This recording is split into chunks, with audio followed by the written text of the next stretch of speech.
Sometimes you just need a lift. And for those times, what could be better than a 5-axle mobile crane? And this one's in the colours of the Swiss company Friderici. The crane is a Tadano ATF 220G-5, and this model by WSI is the Euro 3 version. We will talk more about Euro 3 and Euro 4 later in the review. Yes, the box is factory sealed so you can cut the tape. And having sliced and diced, you can lift the lid. And there we see the model and all its parts, and it's wrapped in clear plastic. The model comes with a nice generic manual that lists all the parts. And it's got very clear instructions on how to assemble the various bits, and how the main features of the crane can be worked. It's a good manual, and it's just a pity there's no information about the real crane.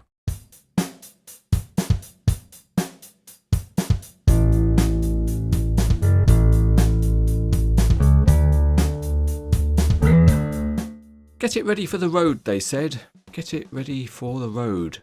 Okay, we can do that. And the first thing we'll do is run some rope off of the winch drum. We'll take that up the front and then put a single line hook on it. And it's always nice when there's a loop to tie the hook onto for travelling mode.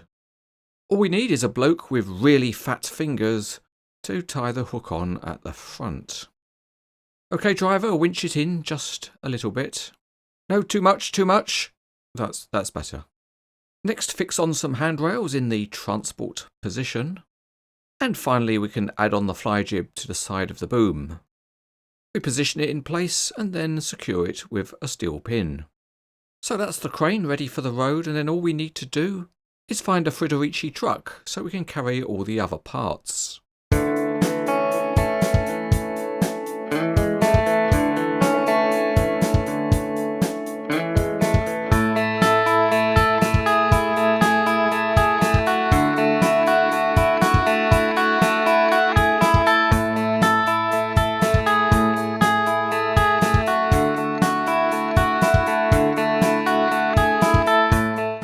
Looking underneath, the detailing is very good with all the transmission and suspension properly modelled, and this is a particularly good looking model because of the colour scheme. The wheels look nice and the tyres have got the maker's name embedded in the sidewalls. Also very nice are the separate timbers stored in the storage box at the back. Things look good behind the driving cab with lots of nice detailing, and that follows through into the detailed outrigger beams. The crane cab is nice enough with a decent interior, and the crane counterweight is formed of lots of individual parts. The main boom ram has a metal jacket, and the boom is a detailed and nicely painted part. All of the sheaves are metal, and the fly jib is a nice metal part also. We have previously reviewed this crane in Tadano colours, and that was the Euro 4 version. So let's look at the differences between the Euro 3 and the Euro 4. And they start in the engine area behind the cab, which has some quite different detailing, and that reflects the different exhaust systems of the two cranes. But if we look some more, we see other differences of detail below the carrier deck, and there are also more differences in the area of the rear outriggers. The carrier driving cabs are also quite different. This includes the mirror and also the roofs, which are very different. Even the detailing of the front headlamps is different. Moving to the crane, as expected, there are differences to the exhaust systems there, but perhaps less expected are the differences in the carrier decks, where they have a different arrangement of ladders. Looking from the other side, you can also see that the engine areas are different, and the Euro 3 also has a technical change on the fly jib, where the split is bolted and can be undone rather than riveted on the Euro 4. Also interesting is that the differences come down to the tiny placement of individual grab handles.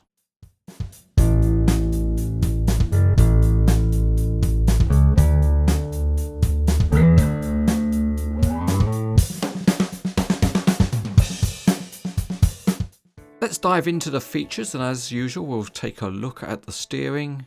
It's notched with decent movement, and because it's notched, it won't flap about.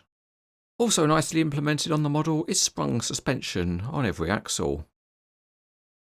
We're right side up and we can drive along, and it rolls nicely enough without being particularly free rolling.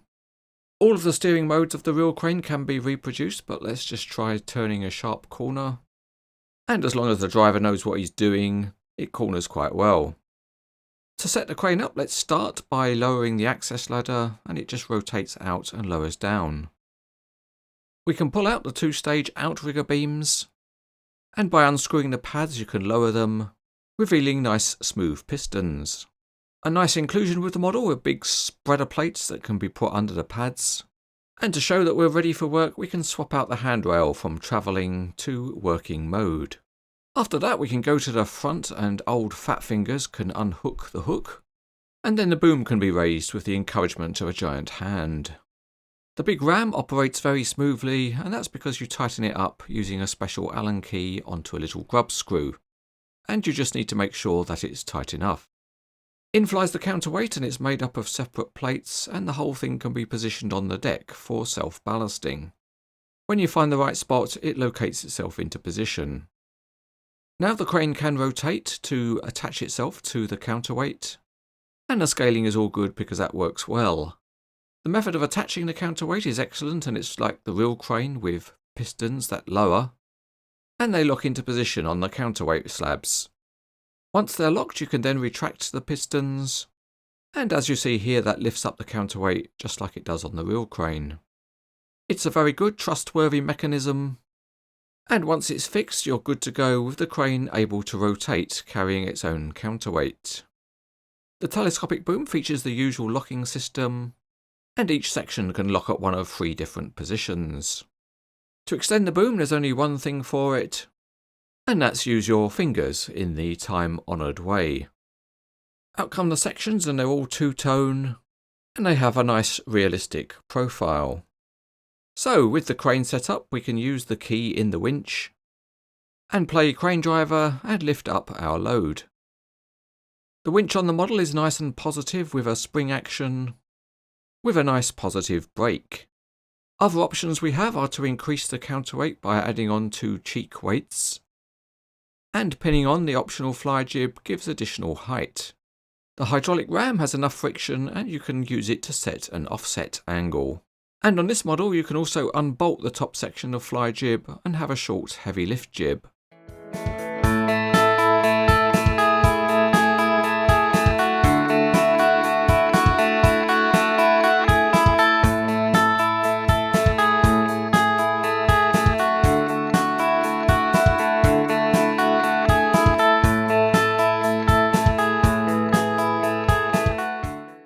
This is a really nice model which looks particularly good in the colours of Friderici, and it's also interesting to see the significant differences between the Euro 3 and Euro 4 versions of the model.